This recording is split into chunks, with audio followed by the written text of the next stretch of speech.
Welcome to My Life. Our guest today is Dr. Nicholas Szluha. You may know him as a longtime veterinarian in the Leonard, Rochester area. He's actually been practicing around here for 49 years.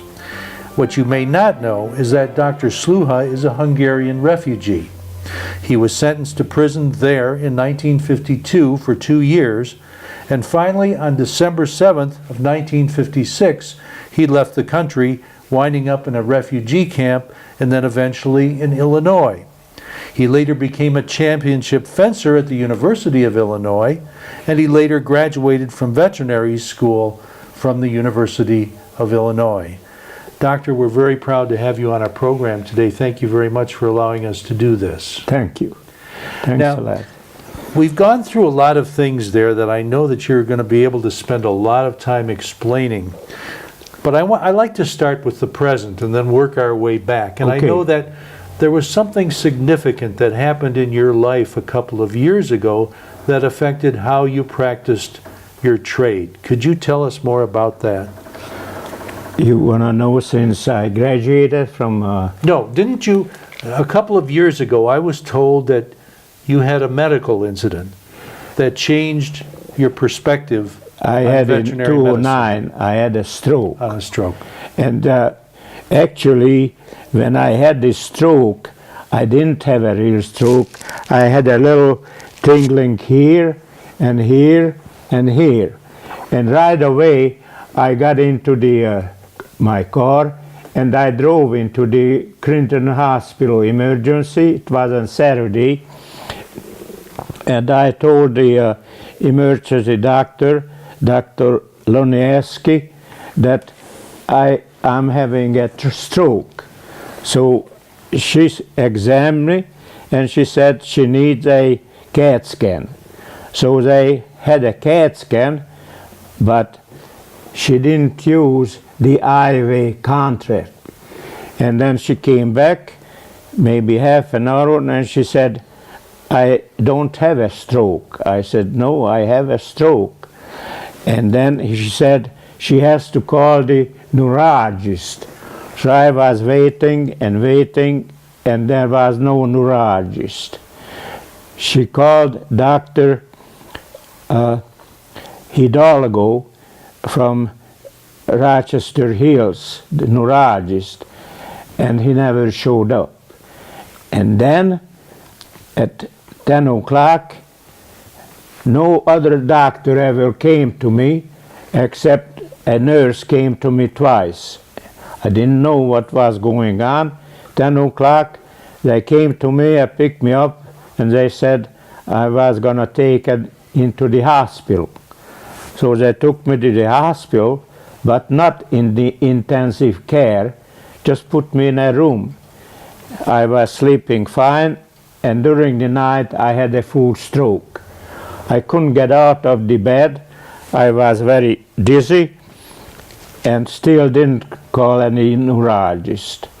And I was like this all day, and at 5:30 the neurologist showed up, and he come in and he was telling his vacation, and he told me I have a stroke. I said, and he said, I need an MRI tomorrow evening. Then I get very angry, and I told him some bad words, so I got the MRI in an hour. This was a life-changing thing for you. This was a life-changing event for you, exactly, you know. And then they come back in an hour that I have a 9mm clot in my thalamus.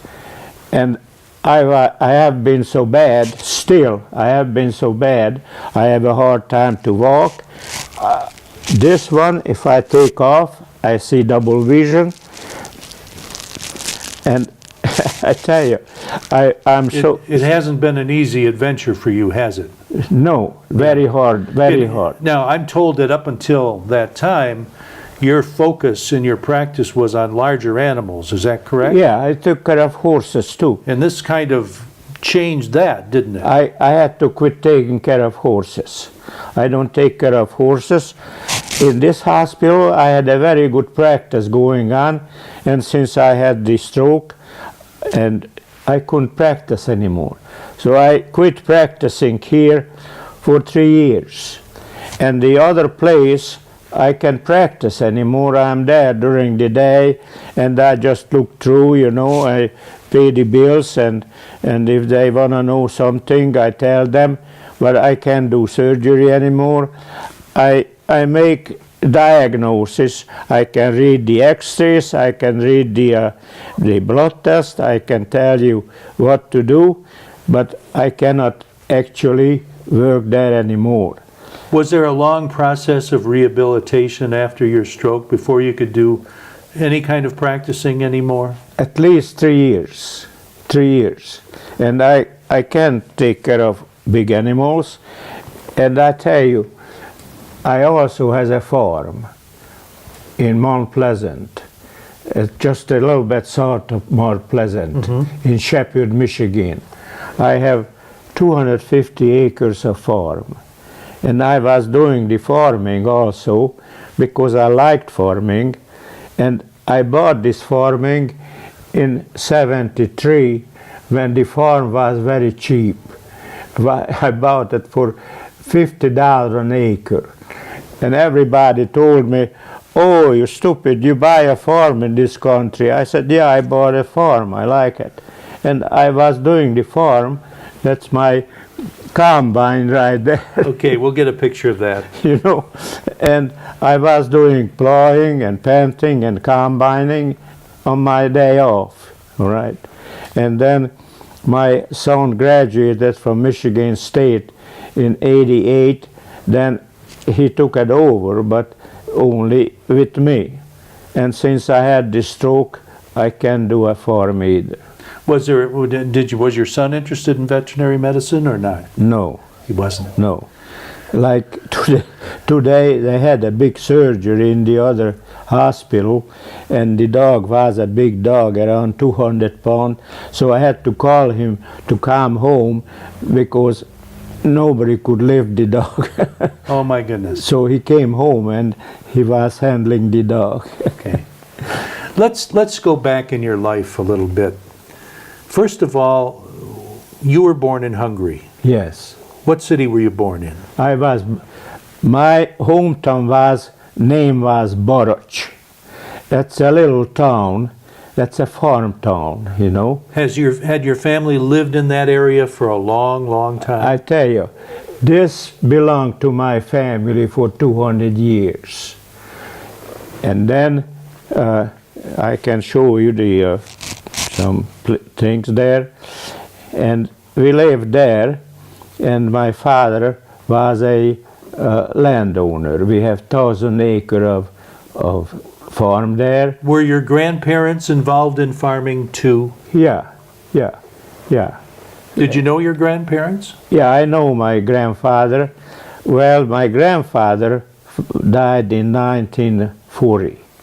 So I didn't know personally, but I just know from I had a step-grandmother because my real grandmother died when my father was 5 years old. Okay, we have to take a little break now, but we're going to continue this in just a moment. Fine. Don't go away.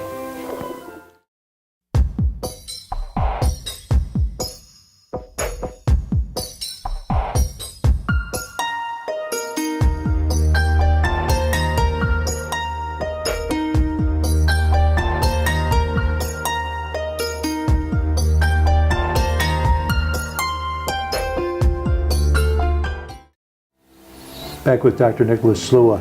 You were telling us about your grandparents in Hungary. Yeah. So my grandfather died in 1940, and I really didn't meet my grandfather, then I would remember him. But I know the step-grandmother, after he died, she came over, she left, they lived in a different town, because when my father finished he had 2 doctorate degrees, and then when he finished the university, in Hungary was the custom that the oldest person got the farm. So, was your father a farmer, though? Well, he was a farmer. You said he had 2 doctorate degrees. Yeah. In what? He was had a doctorate degree in law and political science. So he was a lawyer. Well, he was an educated lawyer, but he owned the farm, and we have 30 family hired to do the farming there. Ah. So we can call it a gentleman farmer, but he was doing everything, you know, telling what to do and what to plant. How many acres did he have? 1,000 acres. 1,000 acres. Yeah. And what kind of crops did he raise? We had corn, soybean, sunflower. Then during the war, we were planting something that produced oil. And then we had 50 acres of vinery for wine, and we had a complete setup for producing wine. So the wine was one of the big income of the farm. So this was big time farming. Yeah, big time farming. So were you, as a boy, were you involved yourself with the farming? Well, you see, we had lots of livestock. We had a big dairy farm, and we had some big pigs, you know, and we were having a couple hundred pigs for fattening, and then they were sold after a certain weight. So I was always hanging around the animals. That's the reason I wanted to be a veterinarian, because I was interested in the animals. And those days, you see, we were farming by horses. You couldn't use equipment, because it was a law that if you used equipment, then you couldn't provide jobs for the people. Ah. So we couldn't use the combine, and couldn't use, we had to have only one tractor, couldn't use more tractor, because you have to hire those people, and those people were living on the farm, and they were provided apartment and practically everything they provided by the landowner. Just out of curiosity, were those people Hungarians themselves? Yeah, original Hungarians, yeah. And was this in an area where there were a lot of farms? Yeah, in this town there was 5 different farms, something like this. And then were they all large farms like yours? Of what? Large farms like Oh, yours? yeah. Oh, the livestock was very important. Yeah. So we had a big dairy farm, and we were making butter from the milk, and the butter was marketed. So it sounds like the country counted on people like your father quite heavily to provide them with food and you know, meat and that sort of thing. Exactly. Right? That Hungary, the main income of Hungary is still the agriculture. What is your favorite memory as a boy growing up on that farm? My memory, I was always hanging around the animals, and anytime somebody saw me, always asked me about the animals. So I like the horses, and I like the dairy animals. Did you know the local veterinarian over there? Oh, definitely, yeah. Did he recognize your interest?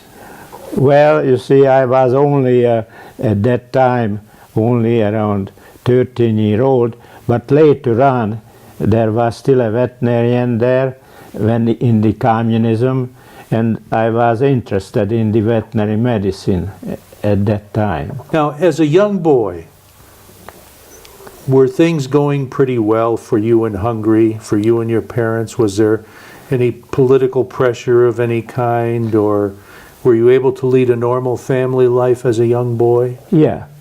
Well, you see, during the war, actually the problem was in Hungary that after the First World War, we lost lots of land of Hungary. See, we lost land for Yugoslavia, Romania, lost for Ukraine, and lost for Slovakia. So the Hungary was really cut small. So the problem was, actually that was the reason Hungary got into the Second World War, because we were hoping that, you see, in 1938, when Germany got pretty well under control, we get back some of the land. We get back from Slovakia, we get back from Romania, we get back some land from Yugoslavia. So Hungary started getting big. And my mother's side, they were from Transylvania, the family. And in 1918, when they gave it to Romania, they moved back to the mother country. And actually, my grandfather was a attorney also. They moved back to the mother country, and they were living in the suburb of Budapest. It sounds to me like at the time when right around when World War II began, things were going pretty well, Yeah, for the Hungarian people. that's right, yeah. So I'm thinking, as a young boy, you probably remember knowing some prominent people in the area, Definitely. probably maybe attending some very nice parties. Well, I Celebrations? remember, but we were not part They didn't of let the you in the room. parties. But you know what I'm saying. Yeah. It sounds like your parents and grandparents were prominent people in the area Yeah, and probably had a lot of prominent friends, yeah, people in higher places. Yeah. And you were enjoying a very nice life for a while. I tell you, actually, our household, we lived in a castle. In a castle. I will show the picture. Tell me about that. Well, you see, the castle, this castle was building in 1880. When the castle was built. Really? In 1880, you see. And then, you see, we had all personal help within the castle. We had a cook who was cooking. Then we had a servant who were serving the dinner. Everything was very formal, and we were raised very formal. Ah. We had a governess from Germany, Okay. and we had to learn German as a second language. Okay, we got to take a little break, but we'll be back in a minute with Dr. Nicholas Szluha.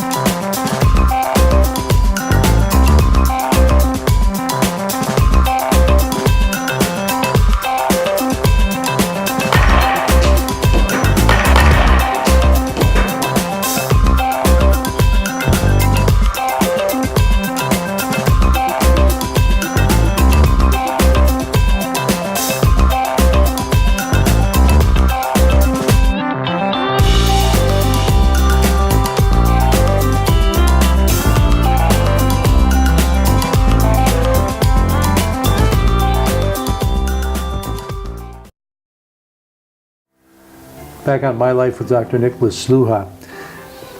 You were telling us about living in the castle. So we had a governess. We had to learn German from the governess, and we had to speak German between the governess. And then my father they don't. My mother spoke very good German, but my father didn't. But it was a very controlled childhood, because anywhere we went, the government was with us. What kind of school did you go to?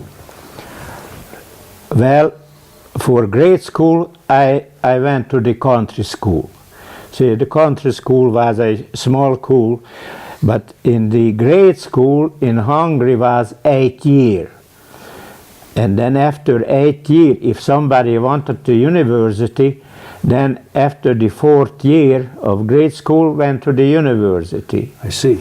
And if you didn't want to go to the university, then you had to take 8 years, and the 4th to the 8th year, they get learn some kind of trade.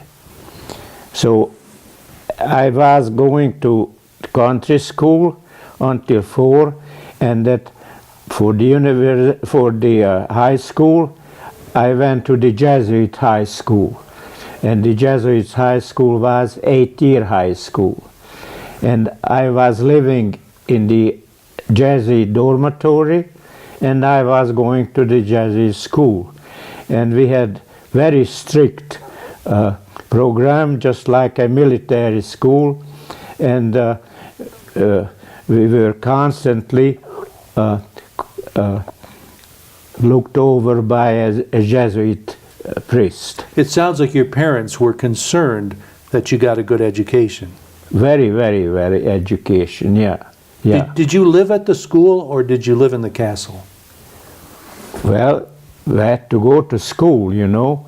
When I get 11-year-old, I had to go to the Jesuit dormitory to a different city. So I was there when I was 11-year-old. I was in the Jesuit dormitory until end of the year. I went there in September, and I went home only for Christmas, and I was there until June, when was the end of the school year, and I was there for 7 years.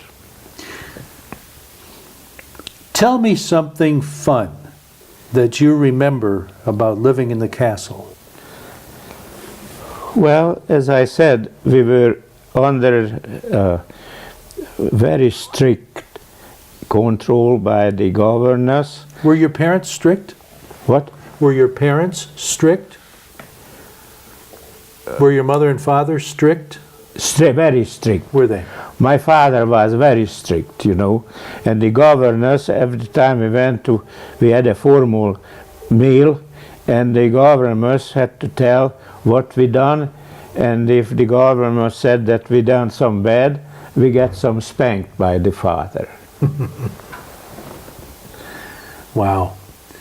Okay, so what city did you go to college in over there? Well, the last part of your schooling where you had to go away from home. I didn't go to college. Okay. You see, what happened to me, as I said, that the high school was 8 years. 8 years. And on my last year of high school, the communists took away the school from the Jesuits. So the last year we got communist teachers, you know, and we had to finish the school like this.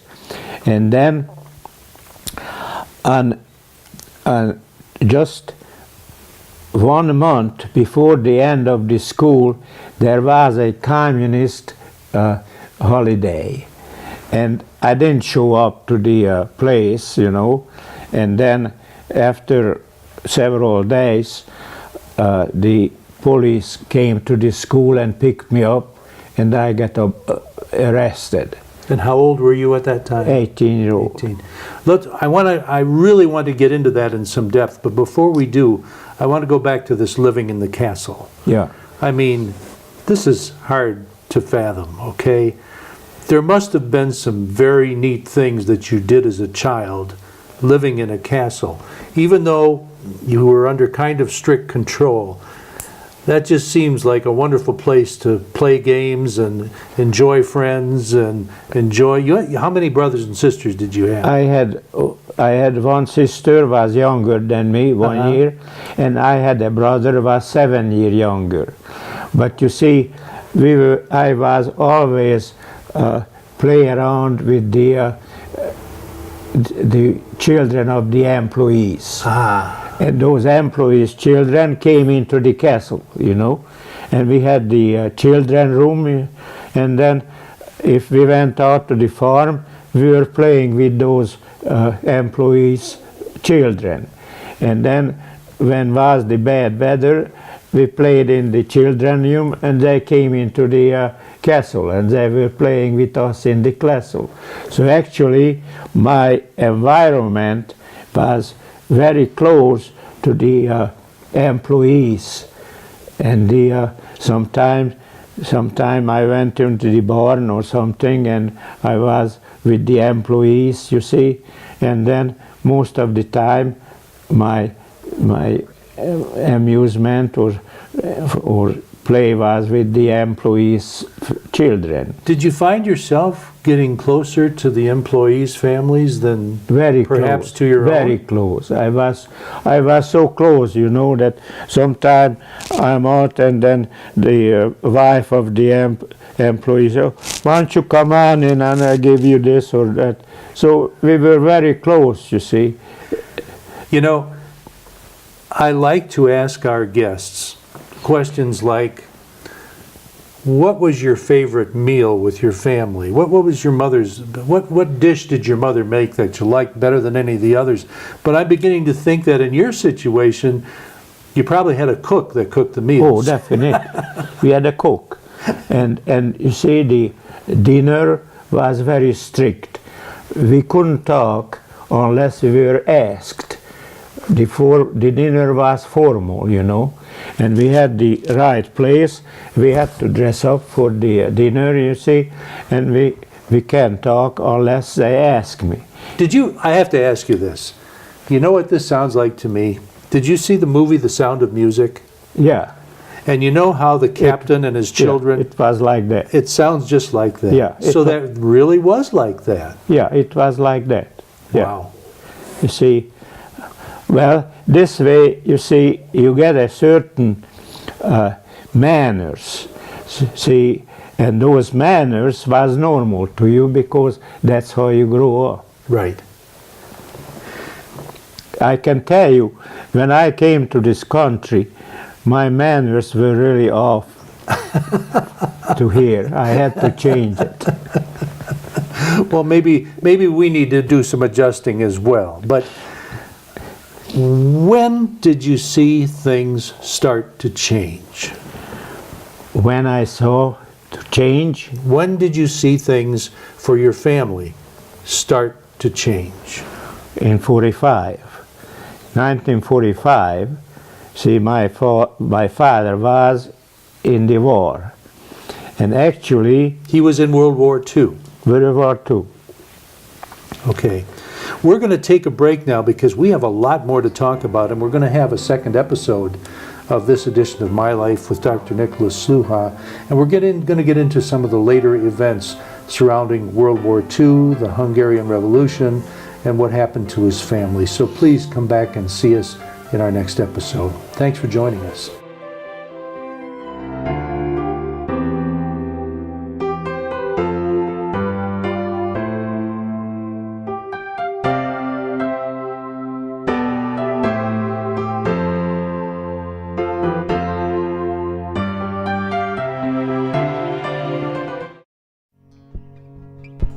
Canine Stray Rescue is Oxford's own local dog rescue. Each year they take in hundreds of dogs and bring them into suitable homes. A certified nonprofit organization, Canine Dog Rescue strives to give pound dogs a new leash on life. To donate, adopt, or even volunteer, call them at 248-628-0435 or go to their website dogsaver.org and click on the Canine Stray Rescue League link. You're watching OCTV.